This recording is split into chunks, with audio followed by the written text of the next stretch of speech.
নমস্কার বন্ধুরা, আমি সঞ্চারী। আমার চ্যানেল ইএইচ কুকিংয়ে আপনাদের সকলকে স্বাগত। আজকে নিয়ে এসেছি গাটি কচি সম্পূর্ণ নিরামিষ আর একদম নতুন স্বাদের একটা রেসিপি, যেটা বানাতে সময় লাগে ভীষণ কম আর খেতে হয় দুর্দান্ত। এই রেসিপিটা বানানোর জন্য আমি 7-8টা গাটি কচি নিয়ে নিয়েছি। কচিগুলোর ভালো করে খোসা ছাড়িয়ে নিয়ে ধুয়ে পরিষ্কার করে নিয়েছি। এবার এগুলোকে কুড়ুনি দিয়ে একটু ভালো করে কিন্তু কুড়িয়ে নেব। এইরকম গ্রেটার সবার বাড়িতেই মোটামুটি থাকে, সবার রান্নাঘরে। তো এই গ্রেটার দিয়ে প্রথমে ভালো করে এগুলোকে আমি একটু কুড়িয়ে নিচ্ছি।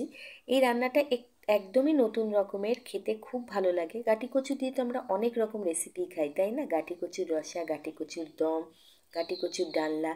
এইভাবে একবার বানিয়ে দেখবেন, খেতে ভীষণ ভালো লাগবে। গরম ভাতের সাথে কিন্তু এর জুড়ি মেলা ভার।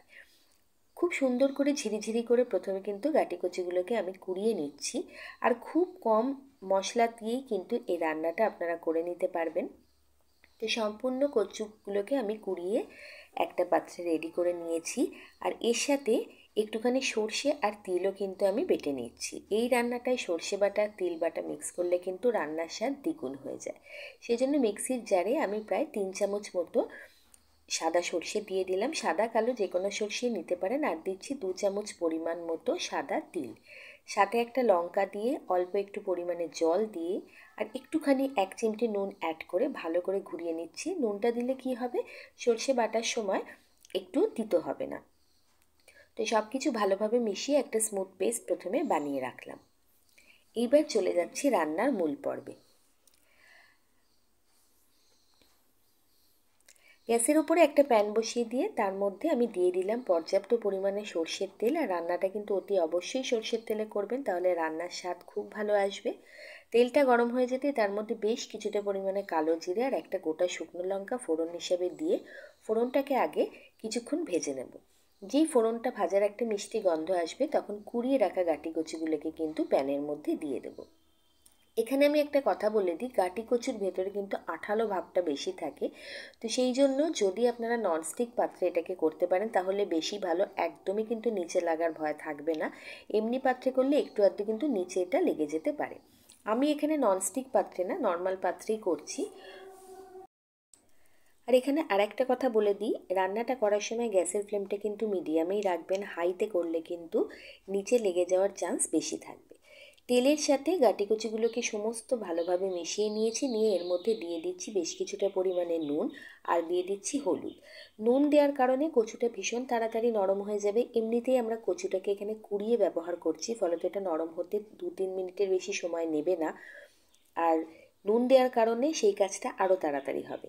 এবার হলুদ দিয়ে নুন দিয়ে সব কিছুকে ভালোভাবে 2-3 মিনিট ধরে সমানে নাড়াচাড়া করে আমি মিশিয়ে নিচ্ছি।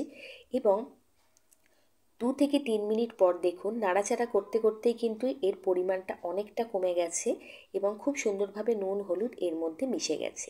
এটা কিন্তু এখনই প্রায় অনেকটা পরিমাণে নরম হয়ে এসছে, কিন্তু এটাকে পুরোপুরি নরম করার জন্য এটাকে এবার ঢাকনা চাপা দিয়ে দিতে হবে। ঢাকা চাপা দিলে কি হবে, অনেকটা এটাকে ভাপিয়ে নেওয়া যাবে, ফলত নরমটা খুব তাড়াতাড়ি হয়ে যাবে। বেশিক্ষণ না, 3-4 মিনিটের জন্য এটাকে একটু ভাপিয়ে নেব। মধ্যে আমি একবার কিন্তু ঢাকনা খুলে একটু নাড়াচাড়া করে দিয়েছিলাম। আবারও এটাকে ভালোভাবে নাড়িয়ে নিচ্ছে। এখন দেখুন কচুটা কিন্তু প্যান থেকে ছেড়ে যাচ্ছে এবং পুরোটা এক জায়গায় চলে আসছে। কচুটা বেশ ভালো মতো কিন্তু নরম হয়ে গেছে। এইবারে যে সর্ষে আর তিলটা বেটে রেখেছিলাম সেটা এখানে অ্যাড করে দেব। আর সর্ষে তিল বাটার মধ্যে যেহেতু জল আছে, সেই জলেই কিন্তু এতে একটু যে নরম হওয়া বাকি আছে সেটা পুরোপুরি নরম হয়ে যাবে। আলাদা করে জল কিন্তু সেইভাবে এখানে দিতে লাগবে না। এবার ভালোভাবে সমস্ত কিছুকে আরও একবার মিশিয়ে নেব।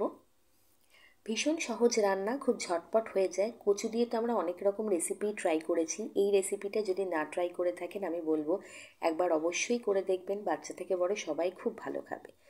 যেটুকু মিক্সির জারে মিশ্রণটা লেগেছিল সর্ষে আর তিলে, সেটুকু অল্প একটু জল দিয়ে ধুয়ে আমি এখানে ব্যবহার করলাম। আর দিলাম একটু ঝাল লঙ্কার গুঁড়ো। যে কোনো রকমের কচুর রান্নায় কিন্তু একটু ঝাল ঝাল হলে ভালো লাগে। আর যেহেতু এটা বলতে পারেন গাটি কচু বাটা বা গাটি কচুর ভর্তা, ফলত এটা একটু ঝাল ঝাল হলে খেতে ভালো লাগবে। তবে ঝালটা নিজেদের স্বাদ অনুযায়ী দেবেন। এবার কিন্তু রান্নাটা প্রায় পুরোপুরি রেডি, শুকনো শুকনো হয়ে গেছে। এবার এর মধ্যে নুন আর চিনি দিয়ে দিলাম নিজের স্বাদ অনুযায়ী। দিয়ে এবার গ্যাসের ফ্লেমটাকে হাই করে দেব। দিয়ে সমানে কিন্তু মিনিট খানেকের জন্য এটাকে নাড়তে থাকবো। এখন দেখুন সমস্ত কিছু কিন্তু এক জায়গায় চলে এসেছে। গাটি কচু একদম রেডি পরিবেশন করার জন্য। এইভাবে কখনো না বানালে একবার রিকোয়েস্ট করব অবশ্যই বানাবেন, একটুও নিরাশ হবেন না, এবং একবার বানালে কিন্তু আপনি এটা বারবার বানাবেন, এটুকু আমি কথা দিতে পারি। রেসিপিটা ভালো লাগলে বন্ধু হয়ে পাশে থাকার অনুরোধ রইল। কচুর অনেক রকমের রেসিপি, শোলা কচু, মান কচু, গাটি কচুর অনেক রেসিপি আমার চ্যানেলে আপলোডেড আছে, আপনারা চাইলে চ্যানেল ভিজিট করতে পারেন। ভালো থাকবেন, সুস্থ থাকবেন।